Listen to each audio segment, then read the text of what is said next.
Olá a todos, muito obrigado por ter você comigo aqui novamente, seja bem-vindo mais uma vez a mais um vídeo inédito aqui nesse canal. Prazer enorme ter você aqui comigo mais uma vez, um bom início de semana a todos. Bom pessoal, hoje eu gostaria de comentar sobre The Prowler, Quem Matou Rosemary, filme de 1981 dirigido por Joseph Zito. Bom, a gente sabe que o ano de 1981 foi um ano em que o slasher ele acabou se consolidando como um subgênero do terror. E aí você tinha filmes como Sexta-feira 13 Parte 2, Halloween 2, My Blood Valentine, The Burning, filmes então que fizeram parte dessa safra de slashers do início da década de 80 mais ou menos. O filme foi filmado em 1980, no final, e aí o filme foi distribuído de forma independente pela Sandhurst Releasing Corporation. O filme acabou não sendo um grande sucesso comercial, e aí arrecadou menos de 1 milhão.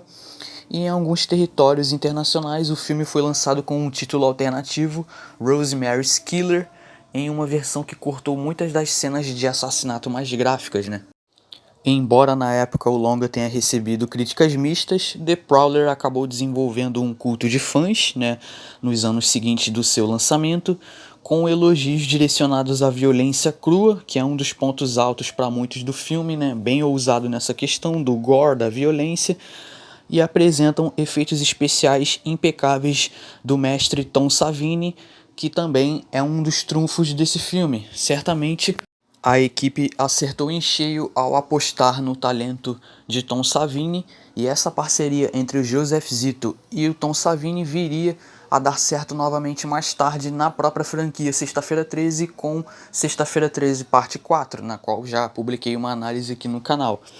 O filme é considerado então um dos maiores slashers de todos os tempos, por algumas publicações. O filme é reconhecido como um clássico então do subgênero slasher e também chegou a ser comparado por vários críticos a um outro filme slasher do mesmo ano com um enredo semelhante, que é My Blood Valentine, que é um filme que eu posso abordar aqui no canal em breve também. O prólogo nos apresenta uma espécie de documentário sobre o navio Queen Mary, que trouxe de volta cerca de 15 mil soldados americanos depois da vitória na Segunda Guerra Mundial. Apesar do viés vitorioso, existe um tom de receio na narrativa, que também fala sobre a dificuldade que muitos desses soldados experimentarão para reconstruírem suas vidas. Na sequência, conhecemos uma carta de rompimento de alguém chamada Rosemary com seu namorado, um dos soldados daquela guerra que acabara de terminar. A história começa em 1945, onde um soldado psicopata acaba assassinando um casal num baile de formatura na cidade de Avalon Bay, e após esse crime chocante, simplesmente os bailes de formatura são cancelados. Quando a narrativa avança 35 anos, em 1980, um grupo de estudantes querem novamente retomar a festa, esse baile de formatura, sem saber que um assassino misterioso está à espreita os observando. Ao contrário de outros filmes slashers que apresentam assassinos, então vilões, com um viés um pouco sobrenatural, como o Jason ou Fred Krueger, aqui você tem um assassino que é um ex-militar, usa um uniforme de combate e uma máscara, e isso acaba conferindo uma sensação de ameaça mais realista e um pouco metódica. Bom, os efeitos especiais práticos, assim, dispensam comentários. A gente sabe do que o Tom Savini é capaz de fazer, ele é uma grande lenda do terror, tá? Eu também gosto muito do trabalho de trilha sonora desse filme, tá? A trilha sonora assinada pelo Richard Ahorn, tá? Tem um bom trabalho sonoro, um bom trabalho visual, só que pra mim o que deixa a desejar aqui em The Prowler são as atuações. As atuações pra mim nesse filme são fraquíssimas. Você tem personagens muito mal desenvolvidos, aqueles típicos personagens unidimensionais que só estão ali como ferramenta da narrativa, Só estão ali basicamente para desempenhar um único papel, uma única função, que basicamente é serem perseguidos e mortos, Não que The Prowler seja um filme ruim, porém eu acho que faltou algo mais emocionante e urgente na parte central para poder manter o público mais interessado. Assim, uma coisa aqui que eu noto de problema é, nunca se tem uma sensação, de que os protagonistas estejam realmente em perigo. Eu acho que isso se deve tanto pelo roteiro, tá? Um roteiro que tem um ritmo um pouco confuso, tá? É uma trama bem simples. Também isso se dá por conta das atuações, tá? As atuações nesse filme eu não considero muito boas e isso acaba prejudicando um pouco, tá?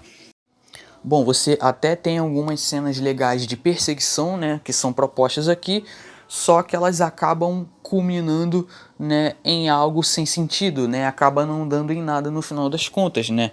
O filme tem alguns problemas de ritmo, assim, o segundo ato do filme ele é completamente arrastado, você não tem quase que nenhuma estrutura de investigação policial, né, com exceção dos próprios protagonistas que estão investigando ali, mas estrutura policial investigando o caso é inexistente, cobertura da mídia também sobre o caso é inexistente.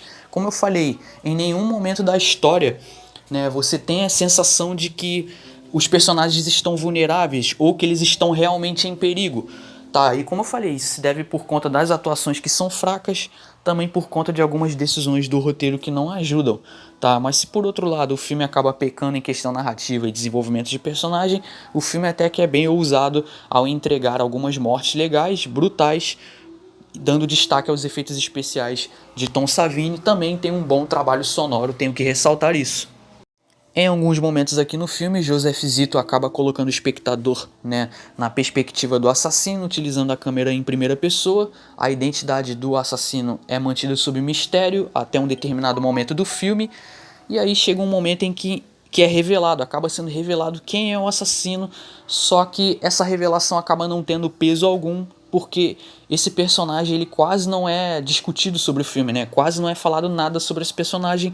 E como eu falei, personagens unidimensionais que acaba sendo então muito difícil fazer com que o telespectador, né, se importe com esses personagens, né? Eu fecho The Prowler com a nota 6. Entre erros e acertos, o filme ainda te entrega uma boa opção de entretenimento. Esse seria meu comentário por hoje. Se gostou, por favor, deixe seu like, comente sua opinião abaixo. Muito obrigado a todos pela paciência e pela atenção. Vou ficando por aqui. Por hoje é isso. Muito obrigado e até mais.